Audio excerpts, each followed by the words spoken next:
घर के बाहर वाले कमरे की सारी फोटो उठा के और एक छोटा सा कमरा बना के भगवान जी यहीं बैठो और दरवाजा बंद कर दिया, दिख ना जाए भगवान जी कहीं। ऐसे कर किया नहीं किया है? नहीं, आपकी बात नहीं कर रही हूँ ये तो कहीं और की बात है।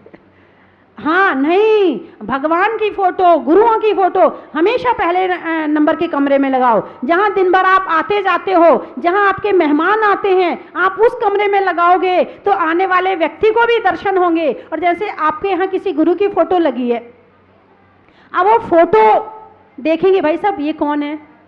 हमारे गुरुजी हैं, ये बहुत तपस्या करते हैं, ये बहुत ज्ञानी है। आपने उनकी चर्चा शुरू कर दी। आप जितनी देर उनकी चर्चा होगी उतनी देर आप शुभ में हैं, उतनी देर आप पुण्य का बंद कर रहे हैं। जितनी देर आप गुरु की चर्चा कर रहे हैं या भगवान की चर्चा कर रहे हैं, ये धर्म ध्यान हो गया आपका। यदि कोई फोटो नहीं होती तो हो सकता वो इधर उधर की बातें मारता, लेकिन भगवान की फोटो से आपकी चर्चा शुरू हो गई, गुरुओं की फोटो से आपकी चर्चा, तो उसका भी धर्म ध्यान हो गया और आपका भी धर्म ध्यान हो गया और आपने जैन धर्म की प्रभावना में एक बहुत बड़ा काम कर लिया। इसीलिए चित्रों को हमेशा बाहर वाले कमरे में लगाना चाहिए। इसका एक कारण और बताती हूँ आपको। हरिद्वार में जैसी जैन जी हैं, उन्होंने अपने ऑफिस में शांति सागर महाराज का फोटो लगा रखा है। उनके यहाँ सिंगापुर से एक एनर्जी देखने वाला व्यक्ति आया और वो कोई मशीन लाया था और वो मशीन ऐसे घुमाते थे तो जहाँ नेगेटिव एनर्जी होती थी वो नीचे आती थी और जहाँ पॉजिटिव एनर्जी होती थी वहाँ ऊपर जाती थी। तो वो सब जगह घुमा घुमा के देख रहे थे।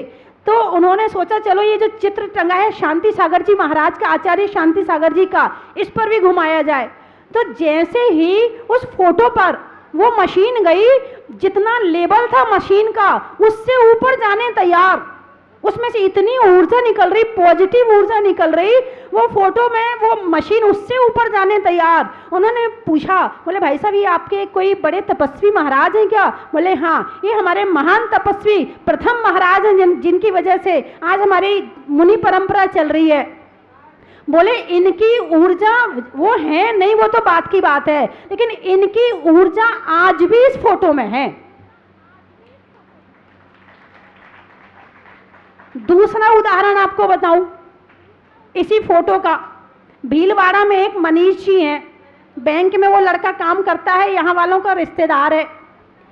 उसे 3 महीने तक बहुत खांसी रही, एलोपैथिक, होम्योपैथिक, आयुर्वेदिक सब इलाज करवा लिए, ठीक नहीं हुआ। 21 जनवरी को उसे बहुत खांसी चली, शाम के समय उल्टी आ गई, बहुत परेशान, सामने दवाई रखी है, भगवान दवाई क्यों खाऊं? क्योंकि दवाई तो लग नहीं रही है, फिर क्यों खाऊं मैं दवाई? ऐसा सोचकर वो बड़ा निराश बैठा हुआ था। सामने मुनि सूरतनाथ भगवान का कैलेंडर टंगा हुआ था। अचानक वहां नजर गई, देखते देखते खड़ा हो गया, सारी दवाई भगवान के सामने ले जाके रख दी। भगवान आप ही ठीक करो, भगवान आप ही ठीक करो। और सुबह तक ठीक हो गया तो मैं कल ही आपके दरबार में आऊंगा। उस समय बारिश बहुत हो रही थी, जनवरी का महीने था, ठंड बहुत थी, बारिश बहुत ज्यादा थी। सुबह उठा, उसकी खांसी ठीक, और उसके बाद उसने 12 बजे तक देखा। 12 बजे जब उसने देखा कि बिल्कुल नहीं हो रही है खांसी, फिर वहां से बस में बैठा। ये रोड भीलवाड़ा रोड है, वो यहाँ नहीं उतरा, वो बस स्टैंड जहाजपुर गया, वहां से उतर के पैदल यहाँ आया, यहाँ भगवान के दर्शन किए। उसके बाद उसने मुझे बताया कि बोले माताजी हमारे साथ ऐसा ऐसा अतिशय हुआ है। और ये फोटो में, टीवी में कई तरह से भगवान के अतिशय हो रहे हैं। तो भगवान की फोटो में से पॉजिटिव ऊर्जा निकलती है, नमोकार मंत्र की तस्वीर में से पॉजिटिव ऊर्जा निकलती है। जब आपके घर में बाहर की कोई बाधा प्रवेश करती है और यदि आपके घर के बाहर वाले कमरे में भगवानों की फोटो लगी होती है, गुरुओं की फोटो लगी रहती है, तो वो जो बाधा रहती है, बाधाएं जो घूमती हैं, वो बाधा बाहर के बाहर वापस चली जाती है। और आपके मकान में बाहर वाले कमरे में नहीं होगी तो वो बाधा तुम्हारे घर में प्रवेश करने में उसे टाइम नहीं लगेगा। ये मैं प्रैक्टिकली आपको सारी बात बता रही हूं। तो बात चल रही थी मंदिर में लगे हुए चित्र की, वो पेड़ वाले चित्र की। वो चित्र लगा हुआ है, उसका आपको अर्थ समझा दूं मैं। उसे कहते हैं संसार वृक्ष। उसे क्या कहा है? संसार वृक्ष। वो कैसे संसार वृक्ष हैं? एक पथिक जंगल में जा रहा है, जाते हुए अचानक उसके पीछे हाथी लग जाता है। वो भागता है भागता है भागता है, एक पेड़ पे चढ़ जाता है। पेड़ पे चढ़ा, इतने में वो जो हाथी था वो आ गया पास में। उसने उसे हिलाना शुरू किया पेड़ को, तो वो एकदम फिसला, वो डाल पकड़ के लटक गया। जब डाल पकड़ के लटका और वो पेड़ हिल रहा है, हल्का हल्का हिल रहा है, ऊपर मधुमक्खी के छत्ते हैं, और ऊपर से वो जब पेड़ हिला तो छत्ते में से एक एक बूंद शहद की आना शुरू हो गई। उसके सिर पे कुछ गिरा, उसने ऊपर की तरफ देखा, वो बूंद उसके मुंह में आई। बड़ा अच्छा लगा, बहुत अच्छा लगा। ओहो, ये तो बड़ा मीठा मीठा लग रहा है। नीचे कुआं है, उसमें 4 सर्प हैं, 4 गतियों के 4 सर्प हैं। नरक गति, त्रयंच गति, मनुष्य गति और देवगति के 4 सर्प बैठे हैं। यदि वो गिरता है तो वो सर्प उसे खा लेंगे। 4 हैं, एक भी नहीं है, 4 हैं। 2 चूहे हैं, एक सफ़ेद एक काला। जिस डाल पे वो लटका हुआ है वो दोनों चूहे उस डाल को काट रहे हैं। अब वो आदमी कितनी मुसीबत में है, विचार करो, बोलो ना, आपकी दृष्टि में जरा महसूस करके बताओ कितनी मुसीबत में है।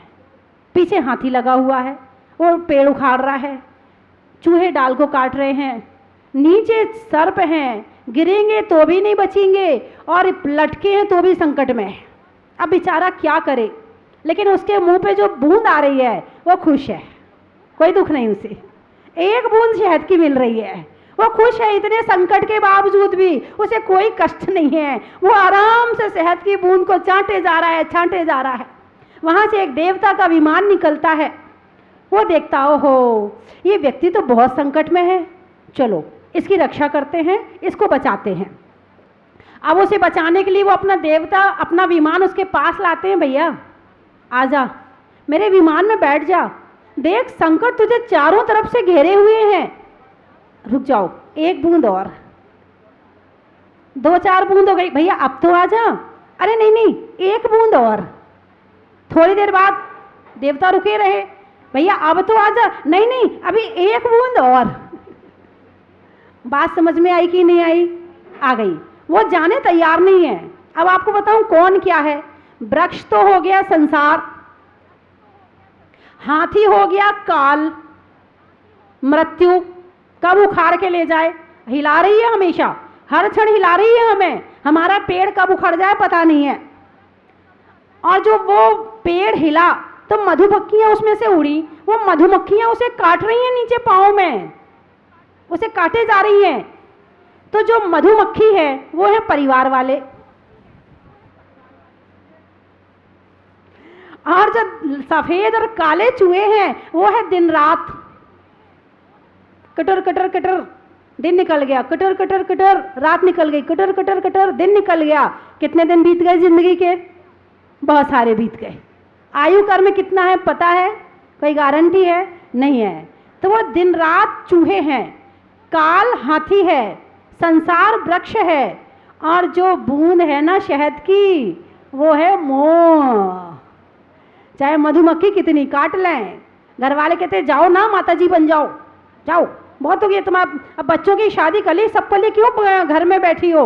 नहीं, तुम्हारे बिना कैसे रहूंगी, नाती पोतों के बिना तो जी नहीं सकती हूँ, बड़ी याद आती है उनके बिना। 2 दिन के लिए कहीं और चली जाऊं तो घर वालों की बहुत याद आती है, चाहे वो धक्का मारें मगर हम छोड़ने वाले नहीं है। और गुरु कहते भैया आ जाओ, कहाँ संसार के चक्कर में पड़े हैं, कहाँ आप दुख में पड़े हुए हो, आ जाओ कल्याण हो जाएगा। यदि नहीं आए तो फिर 4 गति के सर्प हैं, फिर उसी में गड्ढे में गिर जाओगे और वहीं फिर घूमते रहोगे। इससे निकलना है तो आ जाओ। कहते हाँ माता जी सोचेंगे, हाँ माता जी बताएंगे। जैसे मान लो किसी से कह भी दूं मैं तो यही जवाब मिलता, हाँ देखते हैं माता जी क्या करें, शक्ति नहीं है ना, क्या करें, ये नहीं, घर चलाने की शक्ति है, दौड़ दौड़ के खाना बनाने की शक्ति है, दुकान चलाने की शक्ति है, मगर त्याग करने की शक्ति नहीं है।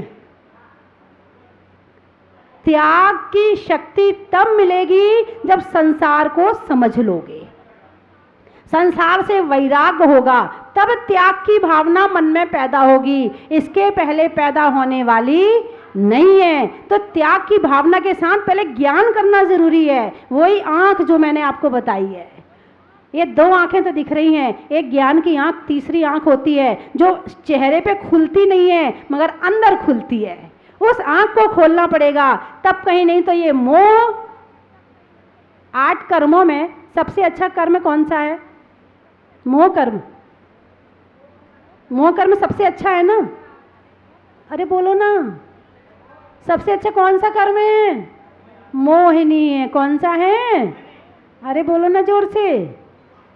हाँ, मोहिनी। कितना लड़े, कितना डांटे, घर नहीं छूट सकता है। मंदिर में लड़ाई हो जाए तो मंदिर छोड़ देंगे, घर में लड़ाई हो जाए घर नहीं छूटेगा। हाँ, बिल्कुल नहीं छूटने वाला है। हो सकता है जब पति पत्नी का झगड़ा होता है, वो कहती मैं माता जी बन जाऊंगी, वो कहता मैं महाराज जी बन जाऊंगा। थोड़ी देर के बाद गुस्सा शांत हुआ, दोनों के झंडे झुके, फिर वापस क्षण भर को वैराग आता है। वो कहती देखो घर का कितना काम करती हूँ, जिंदगी लगा दी, कुछ नहीं मिलता तुम्हारे घर में। वो कहता देखो कितनी खून पसीने से मेहनत करके पैसा कमाता हूँ, कोई एहसान ही नहीं मानता है, मैं भी ये चला। थोड़ी देर गुस्सा शांत हुआ, दोनों फिर वापस। ये मोह है, ये मोह नहीं निकलने दे रहा है, हैं? हाँ, मैं सही बता रही हूँ। यदि तुम्हें कोई घर में रोकने वाला है तो मोह है, किसी में ताकत नहीं कि कोई तुम्हें पकड़ ले। एक होती है सोने की बेड़ी और एक होती है लोहे की बेड़ी। लोहे की बेड़ी कोई नहीं पहनना चाहता है और सोने की खरीद खरीद के खुद ही पहनते हैं। ये जो आप कंगन पहनती है ना, ये क्या है? ये सोने की बेड़ी है।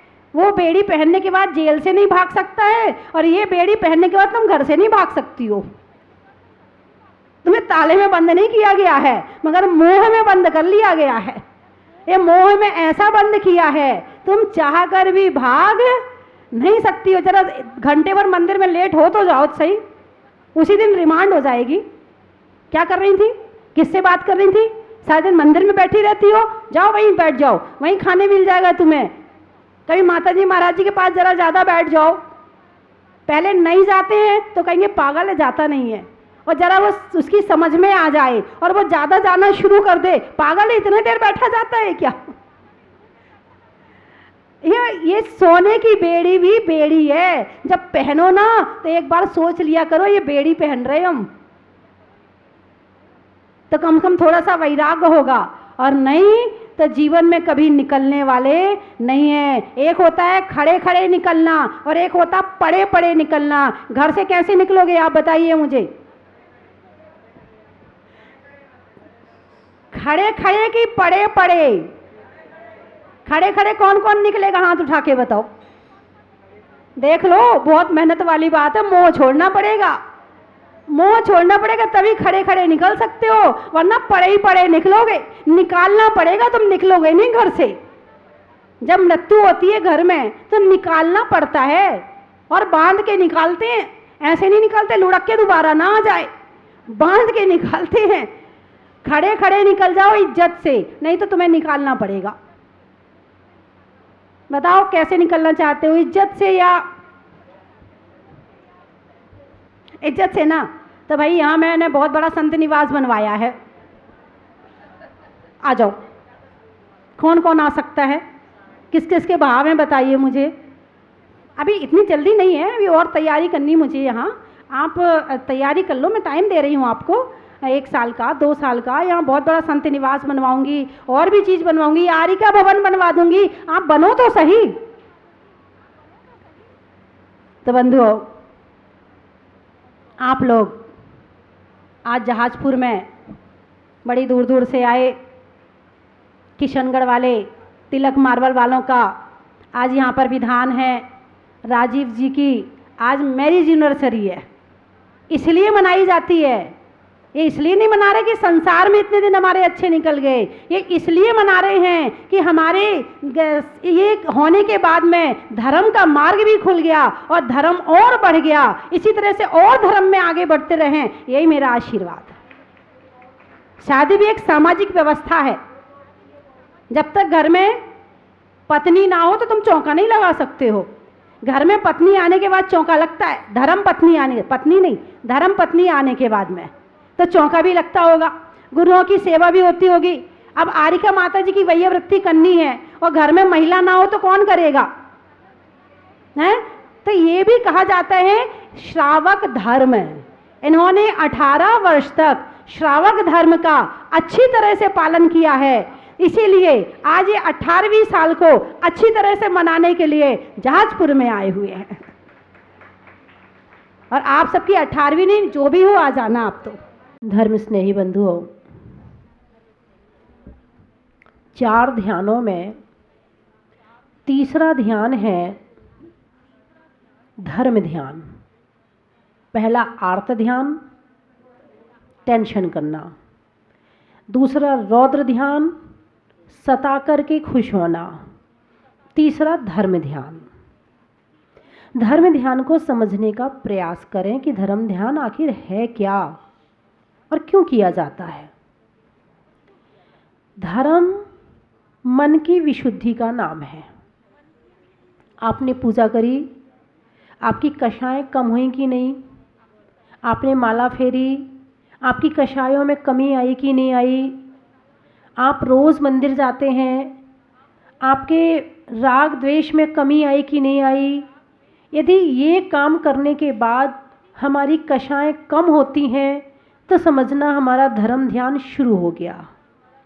और कहीं ऐसा ना हो कि जब से मंदिर जाना शुरू किया है तब से कषाय और बढ़ गई, पहले तो कम थी और अब ज़्यादा हो गई। मैं आपकी बात नहीं कर रही हूँ।